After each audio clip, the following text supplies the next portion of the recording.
Madam, nahuli na po si Mrs. Tomasio, napangisi siya nang marinig niya ang balita dahil umaayon ang lahat sa plano niya. Gusto kong pahirapan niyo ang babaeng yun, wala akong pakialam kung buntis man siya o hindi, gusto kong unti-unti siyang mamatay sa kulungan, malakas na sambit niya at sinabayan niya ng tawa. Mapapasakan niya na rin ang lahat ng yaman ng mga eskudero. Gagawin po namin lahat madam, napangisi siya nang nalalapit na siya sa tagumpay. Namatay na si Arminda at ikaw ang isusunod ko Erlinda, hindi ka pwedeng humadlang sa mga plano ko, mariin na sambit niya at tumawa lang siya ng tumawa. Mararanasan mo rin ang hirap ng dinanas ng kakambal mo, masyado ka kasing pakialamera. Naaalala niya kung paano nalaman ni Arminda lahat ng plano niya. Okay na ba ang lahat? Tanong niya sa mga tauhan niya. Yes po madam, hihintayin na lang po namin ang signal mo. Pag may humadlang, natigilan siya nang mapansin niyang may tao sa pintuan ng opisina niya. Ngumisi lang siya, at nagpatuloy sa mga sasabihin. Sa mga plano ko, patayin niyo ang kambal, patayin niyo sila, gahasain o i-torture niyo. Wala akong pakialam, hindi sila pwedeng humadlang sa mga plano ko.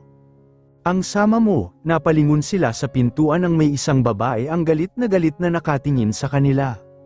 Paano mo ito nagagawa ha? Sumagot ka, naiiyak na tanong ng dalaga sa babae. Arminda darling simple lang, ang yaman niyo ang gusto ko, ngumisi ang babae at dahan-dahan siyang lumapit sa dalaga. Kaya kung makikialam ka kailangan mo na sigurong mamahinga. Bakit mo ito ginagawa? Anong kasalanan namin sayo? Humalakhak ang babae at gigil na hinawakan sa panga ang dalaga. Malaki ang kasalanan niyo sakin, lalo na ang iyong lolo at iyong ama. Napaatras naman ang dalaga at nalilitong tumitig sa mukha ng babae. Anong kasalanan nila? Huwag mong sabihin na, nanlalaking matang tumingin ang dalaga sa babae at nanghihinang napaatras. Yes, I'm the one who killed your grandfather, nilason ko siya. Humalakhak ang babae. Anong, demonyo ka? Demonyo? Umiiyak na sigaw ng dalaga at napaupo na lang siyang bigla sa nalaman. At isusunod ko ang kakambal mo, gulat siyang napatingin sa babae at kumuyam ang mga kamao niya. Huwag niyong gagalawin ang kakambal ko, wala kang puso, pagbabayaran mo ito, at galit na tumakbo ang dalaga palabas ng opisina ng babae.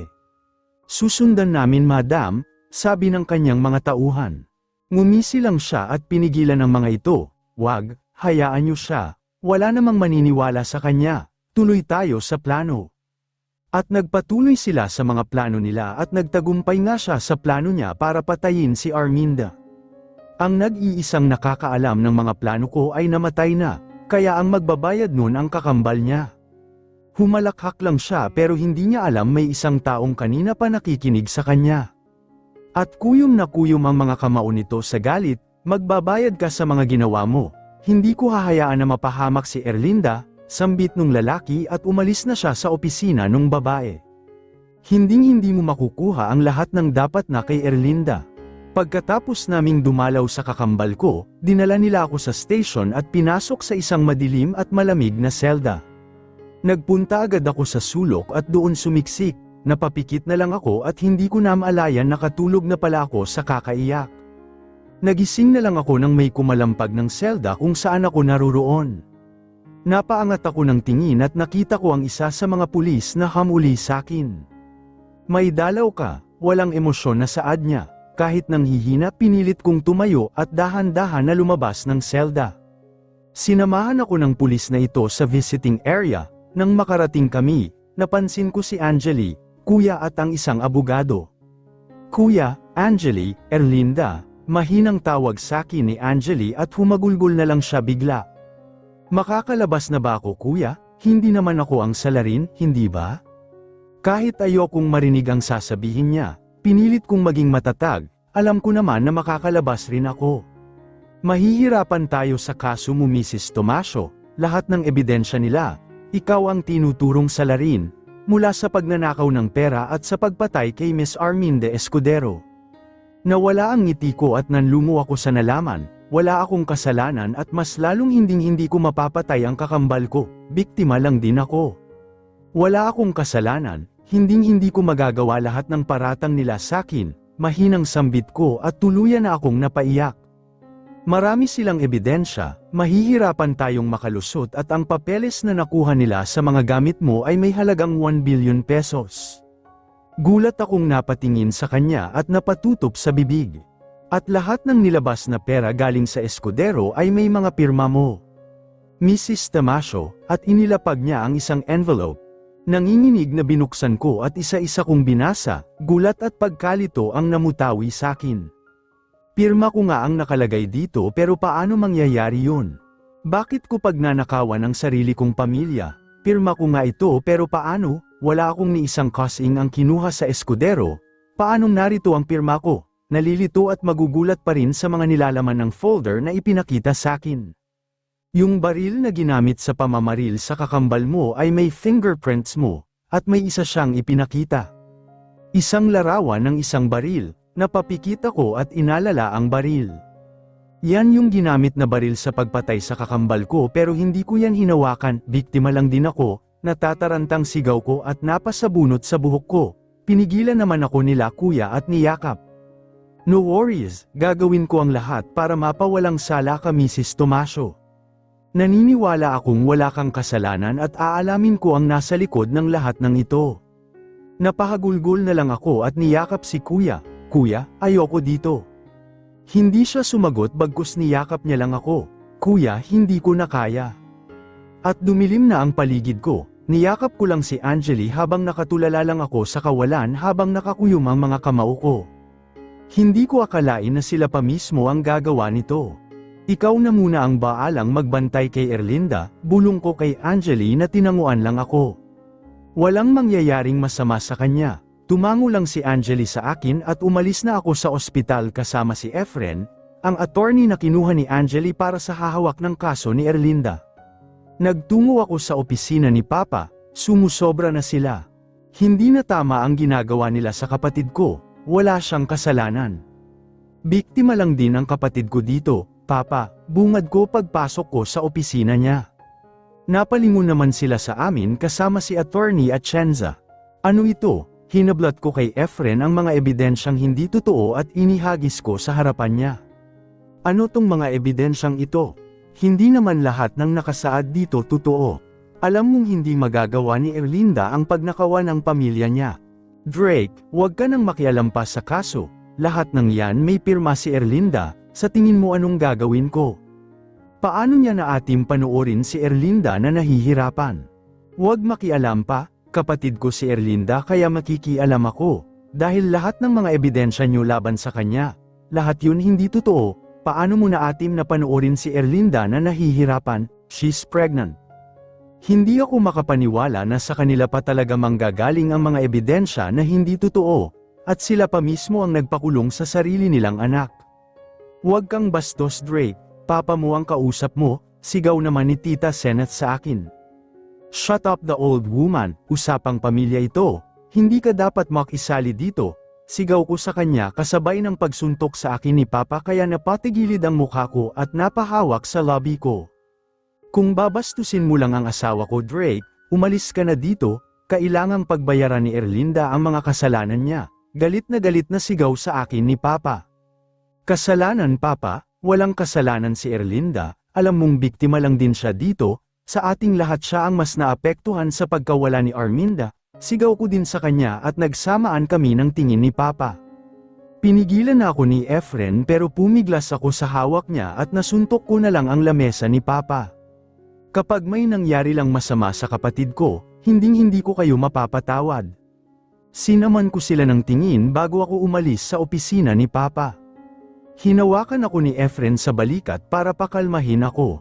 Gagawin ko lahat, maghahanap pa ako ng ebidensya para mapawalang sala si Erlinda. Maraming salamat pre, ayoko lang mahirapan ang kapatid ko sa loob ng kulungan habang pinagbubuntis niya ang pamangkin ko. Naiintindihan kita, sige na balikan mo na si Erlinda, kailangan kanya ngayon.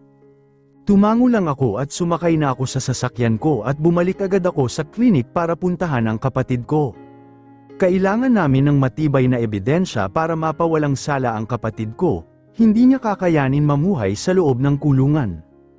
Arminda anong gagawin ko? Ilang araw na akong nakakulong dito pero parang wala pa rin nangyayari sa kaso ko. Hindi ko alam kung makakalabas pa ako. Araw-araw din akong dinadalaw ni Angeli na may dalang mga pagkain kaya kahit papaano nakakakain naman ako. Napatingin ako sa picture namin ng kambal ko. Arminda, makakalabas pa kaya ako dito? Tanong ko sa kanya at napatawa ako ng mahina. Parang hindi ko nakakayanin. Ang sabi mo maging matatag ako, ang sabi mo maging matapang ako. Pero magiging matatag pa kaya ako at matapang, mapait akong napangiti at napayakap ako sa picture namin ng kakambal ko. Ako ang sinisisi sa pagkamatay mo Arminda, mahal na mahal kita kaya paano ko magagawa yun? Ni isang lamok o ipis na hindi ko kayang pumatay, ikaw pa kaya ang nag-iisang kakampi ko noon. Ganito ba kapait ang mundo? Siguro ikaw dyan nagtataray. Napatakip na ako sa bibig ko para pigilan ang pag-iyak kahit ang totoo. Wala nang tigil ang mga luha ko. Sana matapos na ito para kasing susuko na ako, hindi ko alam kung sino pa ang kakampi ko. Sana nandito ka sa tabi ko Arminda kasama kong lumaban, at tuluyan na akong napahagulgol ng iyak. Hindi ko alam kung may elalaban pa ba ako, hindi ko alam kung hanggang kailan pa ako magiging matibay. Hindi ko alam kung hanggang saan na lang ako, ayokong sumuko dahil alam kong pagsubok lang ito. Pero sa bawat araw na dumadaan na nandito ako at nakakulong, parang unti-unti na akong nanghihina at nawawala ng pag-asa. Pati ang anak ko napapabayaan ko na, para akong mababaliw sa sakit. Hindi ko alam kung bakit sakin pa ito nangyayari. Wala naman talaga akong ginawang mali, wala naman akong tinapakan na ibang tao. Bakit ako pa? Bakit kung kailan nagparaya na ako, ito pa ang naging kapalit? Nagmahal lang naman ako, hindi ba? Nagmahal ako ng tao pero lahat yun hindi sinuklian. Naging mabuti akong anak sa mga magulang ko, at naging mabuti akong asawa kay Boris. Pero bakit naging ganito ang kapalaran ko? Siguro nga hindi ako mabuting tao kaya pinaparusahan ako ng ganito. Siguro nga may kasalanan din ako kaya ako nandito. Ang hindi ko pagprotekte sa kakambal ko, hindi ko man lang siya naipagtanggol. Ang balang tumama sa kanya ay dapat para sa akin pero siya ang sumalo at nasawi. Ang torture sa kakambal ko ay dapat para sa akin pero hindi. Siya ang nagpanggap na bilang ako para mabuhay ako. Nabuhay ako pero puro pasakit at pangungutya ng ibang tao ang nararanasan ko. Sana sinama mo na lang ako Arminda, sana namatay na lang din ako para hindi ko na maranasan lahat ng ito. Sana ako na lang ang namatay at hindi na ikaw. Ilang oras akong umiyak hanggang sa narinig ko ang kalampag ng gate ng selda ko. Napaangat ako ng tingin at nakita ko ang galit ng magulang ko. Papa, Mama, gumapang ako papunta sa gate, at inaabot ko sila pero pandidiri lang ang nakita ko sa kanila. Diyan ka nababagay, isa kang basura sa pamilya, nakakahiya ka, wala kaming anak na kriminal, sambit ni Mama. Hindi ko akalain na magagawa mong traidorin ang sarili mong pamilya, nakaiwas na sambit ni Papa. Tumalikod siya sa akin at nakita ko kung paano kumuyam ang kamao niya. Paano mo nagawang nakawan ang sarili mong pamilya Erlinda, at nagawa mo pang patayin ang kakambal mo, sambit muli ni Papa. Nanghina ako bigla sa mga salitang binitawan nila sa akin. Sa bawat salitang naririnig ko galing sa kanila ay unti-unti na akong nilalamon ng dilim, at wala na akong liwanag na makikita at pag-asa na maniniwala sila sa mga sasabihin ko. Wala akong kasalanan Papa, maniwala kayo sakin, lahat ng ebidensya na nagtuturo na ikaw ang salarin, wag mong bilugin ang ulo namin, sigaw ni Mama at tinulak niya ang ulo ko gamit ang hintuturo niya. Wala akong kasalanan, hindi ko magagawa ang mga paratang niyo sakin, naging mabuti akong anak at kapatid. Papa, isa ka sa mga iniidolo ko bukod kay Kuya at Lolo, naalala mo po ba noon na hindi mo kami pinapadapuan sa lamok, at kapag may nang aaway sa amin ng kakambal ko, inaaway mo rin. At palagi mo sa aming sinasabi na ang mga prinsesa ng ating pamilya ay inaalagaan, nakakatawang isipin na yun na pala yung huling araw na magiging ama ka para sa amin. Nanatili lang nakatalikod sa akin si Papa at napansin kong nanginginig ang mga kamao niya. Hindi mo ba talaga kaya akong ituring na anak, Papa? Ano pa nga bang aasahan ko mula sa iyo? Isa nga pala akong basura sa pamilyang ito. Kung ako ba ang namatay, Papa, magiging masaya ka kaya? Kung ako ba ang nawala, hindi ka na magagalit ng ganyan? Kung ako ba ang namatay at hindi si Arminda, mapapahiya ka ba?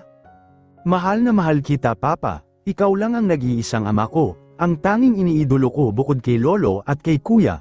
Kung makukulong man ako ng tuluyan, alagaan mo ang sarili mo, Papa. Alagaan mo ang kalusugan mo. Alagaan mo ang mga apo mo. May isa ka pang apo, Papa. Yung apo mo sa akin, mahalin mo din siya kahit yung anak ko na lang, kahit na hindi na ako. Mama, mahal na mahal ko din kayo, alagaan niyo din po sana ang sarili niyo. Inirapan lang niya ako at sinama ng tingin, mabubulok ka sa bilangguan, halika na honey. At naglakad na si Mama palayo sa akin, naiwan si Papa na nanatili lang sa kinatatayuan niya.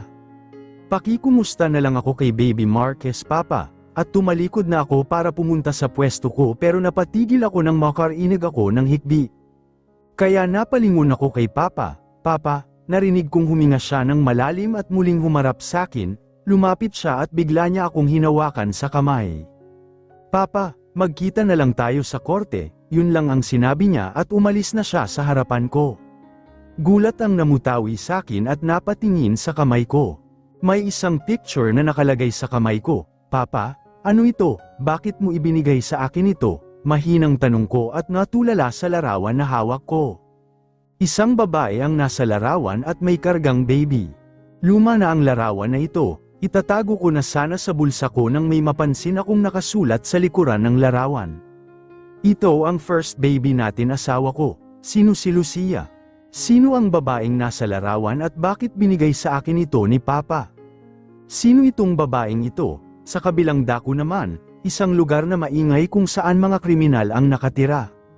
Grabe, gandang babae pa naman tapos kriminal lang pala? Sino ba yan? Pagkakarinig ko, anak mayaman pero ninakawan ng sariling pamilya at pinatay ang kakambal. Ha? Isa ba sa mga eskodero? Oo, natigilan ng isang ginang habang nagpapamasahe sa kapwa preso niya nang marinig ang apelyidong hindi niya makakalimutan. Iba talaga kapag mayaman, hindi nakukontento. Oo nga, naku puro pera kasi iniisip. Kaya tingnan mo nagiging kriminal, mapababae man o lalaki. Tumayo na ang ginang at maangas niyang nilapitan ang mga nag-uusap-usap sa harapan niya. Si boss, sinong pinag-uusapan niyo? Napayuko naman sila at nagtutulakan kung sino ang sasagot sa kanya. Nairita naman ang ginang at hinablat niya ang babaeng kanina pa dal-dal ng dal-dal. Sumagot ka, sino yung pinag-uusapan niyo? Isang eskodero, ang isa daw sa kambal na huli dahil sa salang pagnanakaw at salang pagpatay. Eskodero ba kamo? Tumangu-tango naman ito sa kanya kaya pabato niyang binitawan ito. Hoy, ano na naman bang problema mo tanda? Kilala mo ba ang mga eskodero? Sigaw ng isang babaeng mas bata sa kanya. Kapag sinabi ko bang oo, ititikom mo ba yang bibig mo? At bakit, hindi mo ako matatakot tanda? Iba talaga kapag mayaman, kahit gaano ka pa kaganda, lalabas at lalabas talaga ang tunay na ugali mo. Kung ako na lang kasi ang pinakasalan ni Boris Tomasio, edi sana hindi nakakahiya. Uminit naman ang ulo ng ginang at walang pasabing sinuntok niya ito. Shut up, Iya. Seryosong sambit ng ginang at tila nagulat naman ang mga kasamahan niya sa pag-English nito. Bakit, natamaan ka tanda? Kasi parehas kayo ng pinagdaanan, nakapag-asawa ka na nga ng mayaman, hindi ka pa nakontento, pinatay mo pa ang taong kumupkup sa'yo. Natigilan ang ginang at nagdilim bigla ang paningin niya, kaya dinamba niya ang babae at pinaulanan ng suntok, habang ang mga kasamahan nila, nag-uumpisa ng mag-ingay para mag-cheer sa bawat pusta nila.